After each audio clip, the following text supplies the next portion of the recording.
There's currently more than 70,000 children in care in the UK, and the UK's largest adoption charity, Adoption UK, estimates about 3/4 of those have suffered abuse or neglect. From the age of 2, I got to sleep outside because my birth mum didn't like me at all, and she used to hit me. These children are more likely to develop behavioural problems, fall behind at school, become alcohol or drug dependent, and go to prison. He will become frightened, he will become violent, and he will lash out, and he will not keep himself safe.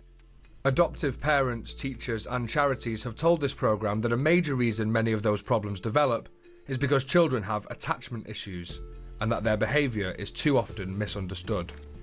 It took about a year of asking for the children to both be assessed as to what their needs were going to be before we actually got an assessment done, and then ultimately some help.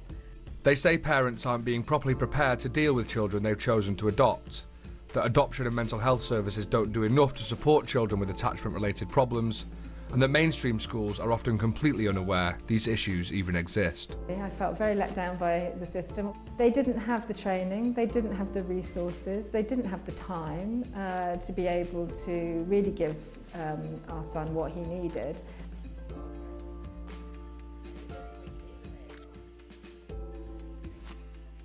Two years ago, Diane and Adrian adopted a brother and his little sister. Both had been neglected by their birth parents, though at the time neither had a formal diagnosis. How about you draw Mummy and Daddy? They both say adopting is the best thing they've ever done, but it soon became clear their daughter had severe attachment issues. So the background actual information we had on her was quite limited. It was more about the birth family than the actual children themselves. Foster care had expressed concerns that she was unable to attach, but she's now got what she's always wanted, which is a secure, loving background, family, and she's now terrified of losing that. We were her 4th primary carer, right, but there was a lot of moves within prior to foster care. She was 3 when she had her first Christmas here, and that would have been the 3rd Christmas she spent with someone else. What kind of support did you get in those early days? It took about a year of asking for the children to both be assessed as to what their needs were going to be before we actually got an assessment done, and then ultimately some help. So that finally, I think we had the first assessment we asked for it in the June, the first assessment was the following June, and then we finally got to see the therapist in September. One of the courses I really would love to have done was around attachment. Unfortunately, the course was £7,500. We only get £5,000 worth of funding. So the company running it would discount it to £5,000, which is great, but then it means I've got no therapy budget whatsoever for the children for the rest of the year. Her anxiety level goes through the roof. Try and go through the school door into her classroom, she can have a panic attack. Other days, she can be clinging to the school railing, sobbing her heart out, or refusing to leave the school grounds. So I end up sitting in the middle school driveway, rocking my 4.5-year-old, her sucking my finger like a dummy, singing a lullaby, and all the other parents walking around me wondering what on earth I'm doing. And she's not having a temper tantrum, she's scared stiff. She can't cope if she's not the centre of my world. She'll either have a hissy fit or she'll do something like put her finger up her nose and make it bleed, so I have to stop what I'm doing and go and attend to her need. She has beaten me black and blue. I've had bruising, anything from sort of there, between there and there, where she's just been on my lap. If I put her down, she wants to be held, but then she doesn't.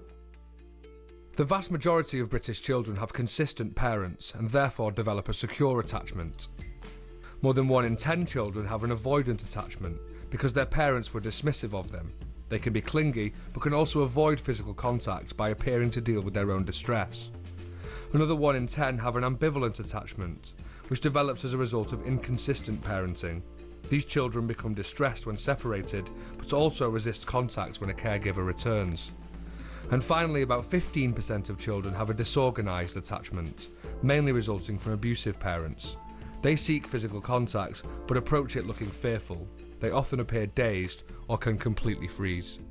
What impact has going through this process had on your lives? Something had to give before it was my health. So I had to make the decision to quit my job. I've been put on antidepressants for the first time ever in my life. Some of our friends struggle to understand. My family certainly find it hard to understand, to the point where they were a little reluctant sometimes around the children because they're just not sure how to cope with it or what to do. I mean, don't get me wrong, I absolutely adore them, wouldn't change it. Best thing we've ever done was to have these kids, and we couldn't have found a more perfect match for us. But it's not just children in care who develop attachment problems. They can also arise if a parent or their young child become ill, for example through postnatal depression, or if a child's parent dies. And so it's estimated that about 40% of British children have some form of attachment issue. This school in Maidenhead caters for all those children and is one of only a handful in the UK specialising in educating pupils with attachment issues. What we find a lot with the children that we work with here at Beech Lodge is that they have experienced developmental trauma. It's the early interaction that allows healthy brain development, their sensory development as well as their cognitive development, which as they grow, if that has been impaired or disrupted in any way, can manifest itself in learning difficulties, in sensory processing difficulties, and often in challenging behavioural difficulties. Every child is completely different, and every child's experience will be completely different. So some children may not show outwardly challenging behaviours, but may be very emotionally withdrawn, very inward looking, to another child who may be very outwardly showing their behaviour and their emotional difficulties. How prepared are teachers in mainstream educational settings to cope with children with attachment issues? Teacher training, unfortunately, is very lacking in understanding attachment and actually in child development generally. And it would seem that the first time teachers and people working in schools hear about attachment is when they have a child in their class whose needs they can't understand. The government told us schools receive funding for each child adopted from care and say from September all schools will be required to appoint a designated teacher specifically for those children. The current lack of support is precisely why Daniela felt she had to set up Beech Lodge. I felt very let down by the system, although I have to accept that these schools did try hard. They tried as hard as they could. They didn't have the training, they didn't have the resources, they didn't have the time to be able to really give our son what he needed.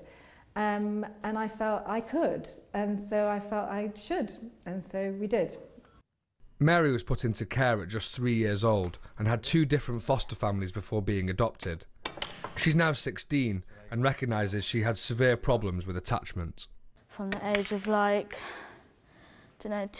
I got to sleep outside because my birth mum didn't like me at all, and she used to hit me. I was just scared of the outside world. I didn't want to be by myself. I was scared something bad was going to happen to me, and I just played up all the time. And you went to a mainstream school? Yeah. What was that like for you? No, that was horrible. I hated that. Loads of people were being naughty, and I was carrying on with the way I've been brought up and just be naughty with them. What sort of things were you doing? Set bins on fire, used to break the walls, I used to get in loads of fights. Yeah. Why? Why do you think you did that? I always thought I was going to be left alone, so I just went against everyone's idea of trying to get me happy, and again I just didn't think that was real. What about coming to Beech Lodge? How has that helped you? I like to go out now and explore life. I want to actually start travelling. I never want to start travelling. The work I do in lessons, I do so much work, and I actually think I'm going to get a GCSE out of it. Pamela Cook sends her 9-year-old son to Beech Lodge for just 90 minutes a day due to his severe disorganised attachment issues. She says she was totally unprepared to deal with his behaviour when she adopted him 4 years ago. He will become quite frightened. He will become violent, and he will lash out, and he will not keep himself safe. So I contacted the local authority from whom we adopted. They helpfully said that they could assist us in understanding how to cope with William's situation, but that they didn't have any spare slots for an appointment, and in the meantime their advice was to read some books. That was about 6 months where you were not going to be able to have any support for your newly adopted son. Correct, who we'd just met 24 hours previously, and who we had no idea just what his background had been, because a lot of the paperwork was missing. He'd had 9 different social workers in 2 months. When we met him, the social worker he had didn't turn up. The foster mother was confined to bed. the foster father was there, but he'd locked William out in the garden because he couldn't cope with his behaviour. I had to do my own research and attend my own lectures to understand. I didn't know how to restrain. I didn't know that I'd even need to. I didn't know that this child who I just met could have such an anger within him and carry around so much shame. It was all new. So somebody that would have said, and this is the best way to deal with it, and this is how it'll develop over the years. Yeah. What about the child and adolescent mental health services? Did you go to them at any point? Oh, I've been to them 2 or 3 times, and they didn't know how they could help William. So they referred me to the paediatrics at the hospital. So I went along to the paediatrics, and after 2 months of fighting for the report, fighting for the outcome, they referred me to back to CAMHS. So that was not a very helpful process, and I haven't heard from them in the last several months. You feel that you're not good enough, you feel that you're not giving that child the support that he clearly needs. You don't know how to, you don't know what it looks like. I just think it's a real shame that this is a fairly typical and certainly not an unusual situation. Again, the government say children with complex problems like attachment issues should have the support they need to reach their full potential, and say that means properly supporting their families and carers. With the support they're meant to receive currently lacking, it once again fell to an adoptive mum to take things into her own hands. Hiya. Helen Costa runs the Cornerstone Foundation and is now using virtual reality technology to help parents better understand attachment problems. She says she set it up because she made so many mistakes raising her own son. Her work, she says, is driven by guilt. And she let me sit in one of her training sessions. What we've tried to do with this is to try and accelerate the understanding and learning that you gain over years as an adopter or a foster carer.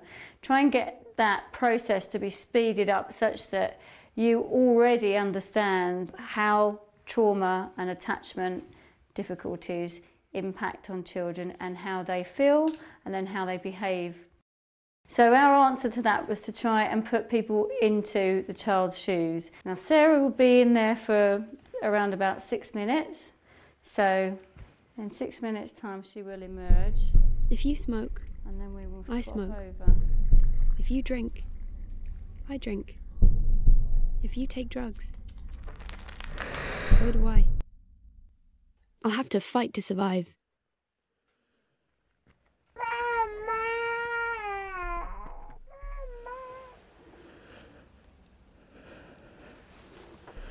You gonna clean that mess up?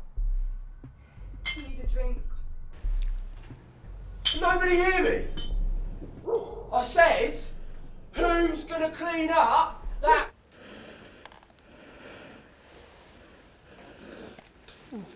Oh. Wow. Right, take a minute. Not easy. It's not easy. No, because as you said, I know my child lived that. Your heart beats faster. You feel the fear on your skin. I can totally understand that girl's reaction, and I can relate that back to instances I have in my home with my child. He's communicating to me something he's lived. Exactly. He's not just showing me a behaviour that's instantaneous in that moment. Yeah. He's showing me something from his past that we all need to deal with. To really have that empathy with that situation and to just accept them for who they are and just realise it has to be done differently. Very differently.